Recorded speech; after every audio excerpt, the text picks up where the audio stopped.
আসসালামু আলাইকুম আপুরা ভাইয়ারা, কেমন আছেন সবাই? আশা করি সবাই ভালো আছেন। তো আজকে আবার নতুন আরেকটি ভিডিও নিয়ে আপনাদের সামনে হাজির হলাম। তো আমি আপনাদের দোয়ায় আলহামদুলিল্লাহ অনেক অনেক ভালো আছি। তো মনটা একটু খারাপ, বিধ্বস্ত হওয়ার যে ঘটনাটা, দিয়াবাড়ির বাচ্চাদের গার্জিয়ানদের যে কান্নাকাটি, ও এটা মানে কি বলবো, মানে মেনে নিতে পারতেছি না। সোজা কথা, আল্লাহ আল্লাহ পাক ওনাদেরকে ধৈর্য দেওয়ার তৌফিক দান করুক। আসলে এই এই শোকের কোনো সান্ত্বনা দেওয়ার ভাষা নাই। তো আপুরা ভাইয়ারা, ফারহান আক্তার মুন্নি ব্লগে সবাইকে স্বাগত। তো আজকে কি রান্না করি কি করি সবাই দেখবেন আশা করি। আর ভিডিওটি যার সামনে যাবে একটা সাবস্ক্রাইব করবেন, আর ভালো লাগলে অবশ্যই একটা লাইক করবেন আর কমেন্টের মাধ্যমে জানাবেন। তো দেখতে থাকুন ভিডিওটি। আপুরা ভাইয়ারা, এখন অনেক সকাল সকাল, হয়তো 8টা 9:30 বাজে। এখন নাস্তা করব। নাস্তা শেখা হয়েছে, আলু ভাজা, ডিম ভাজা।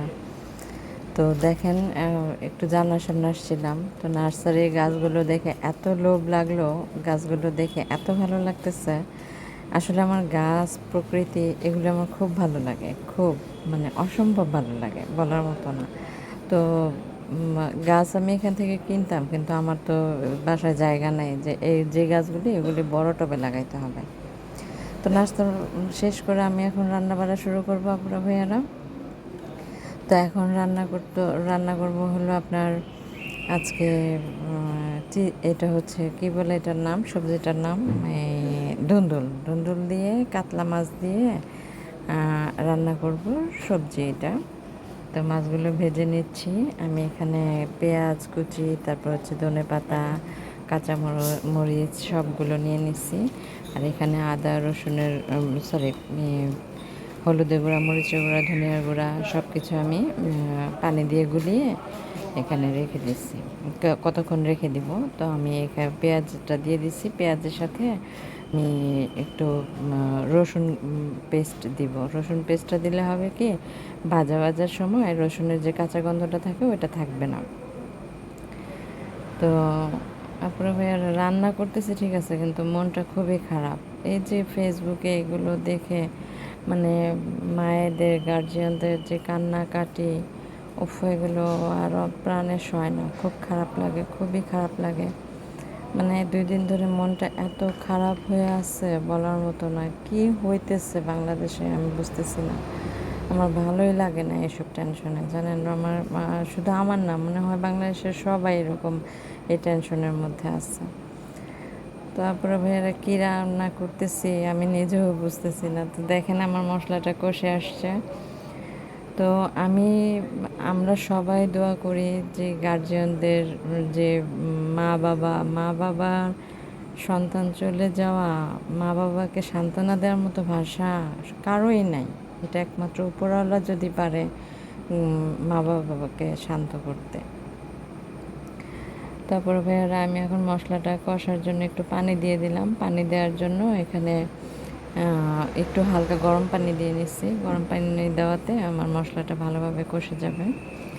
মশলাটা কষা হয়ে গেলে, যেমন লাল লাল হয়ে আসছে, মশলাটা প্রায় কষানো শেষ। আমি আমার সবজিটা ঢেলে দিলাম। সবজি ঢেলে এটাকে এখানে আমি সবজির সাথে আস্ত কাঁচামরিচ দিয়েছি। আস্ত কাঁচামরিচ দিয়েছি তো ফ্লেভারটা ভালো আসার জন্য। দেখেন তরকারিটা আমার কত সুন্দর হয়ে গেছে, কষানো শেষ। আমি এখন মাছটা ঢেলে দেব। মাছটা ঢেলে দিয়ে তারপরে এটাকে আমি নামিয়ে ফেলবো। তারপরে ভাইয়ারা, আমি এখানে আমার তরকারিটা অনেক সুন্দর একটা কালার আসছে, অনেক সুন্দর, মানে সেরকম একটা লুক আসছে। একটু ঝোল দিচ্ছি, একটু ঝোল ঝোল রাখবো। ঝোল ঝোল রাখলে খেতে ভালো লাগে। তো আমি এখানে আলু ভর্তা করতেছি। আলু সিদ্ধ করে নিচ্ছি। এখানে পেঁয়াজ কুচি, তারপরে বিলাতি ধনেপাতা, তারপরে হচ্ছে শুকনো মরিচ নিচ্ছি কতগুলি, দেখেন সবগুলি নিয়ে হাতে ডলে এটাকে ভর্তা বানাবো। তো এই ভর্তাটা আমার কাছে খুব ভালো লাগে। আমি সরিষার তেল দিয়ে খেতে পারি না, আমি সরিষার তেল দিই না ভর্তার মধ্যে। তো রান্না করলাম, আরও কিছু আছে তরকারি আমার ফ্রিজে, ওগুলো গরম করা হয়েছে। তো আমার ভাল লাগতেছে না, এই জন্য আমি একটু দেখি ভর্তা দিয়েই ভাত খাই।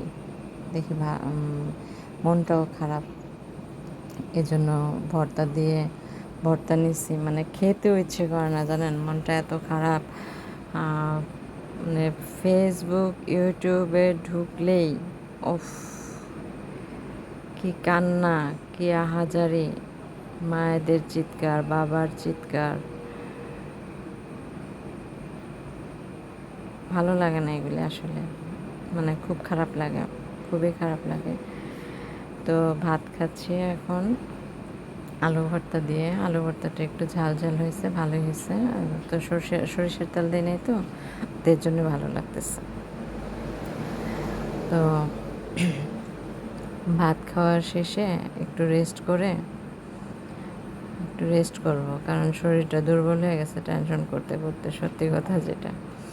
তো রেস্ট, আমি এখন বাহিরে যাব, আমাদের চা নাস্তা খাওয়া শেষ। আমি এই দোকানটায় আসছি, এটা হচ্ছে ফাহিমার আব্বু বসে আছে আমাদের বাসার সামনেই দোকানটা। ওনার কাছ থেকে আমি সাবান নিতে আসছি, আর হচ্ছে সন্ধ্যার নাস্তা নিব। এখানে পাশের দোকান থেকে আমি আবার রুটি কিনছি, রুটি আর হচ্ছে বিস্কিট কিনছি, ওগুলো বাসায় পাঠাইছি। এখন আমি সাবানটা নিতেছি, সাবান নেওয়ার জন্য আসছি। তো বাসায় যেয়ে চা নাস্তা খাবো। তো ওই ভাইয়ের সাথেও কথা বললাম ওই ব্যাপারে, দিয়াবাড়ির ব্যাপারে এই কথা। এখন যেখানে যে ওখানে একই কথা। তো এখন বাসায় যাব, বাসায় যেয়ে নাস্তা টাস্তা করবো, খাওয়া দাওয়া করবো। তারপর আবার ভাইয়ারা, আমার নাস্তা খাওয়া শেষ, আমার রাতের খাবার দাবারও শেষ গো। আমার মনটা এত খারাপ, এর জন্য আমি রাস্তায় বের হয়েছি একটু হাঁটার জন্য। তাও দেখেন রাস্তায় লোকজন আছে, অনেক রাত, অনেক লোকজন, লাইটিং, মানে বোঝাই যায় না যে অনেক রাত। তো রাতের বেলা ঘুরতে ভালোই লাগে, হাঁটতে ভালো লাগে। আর আমি প্রায় সময় রাতের বেলা বের হই, খাওয়া দাওয়ার পরে আমি বের হই, তো আমার কাছে খুব ভালো লাগে।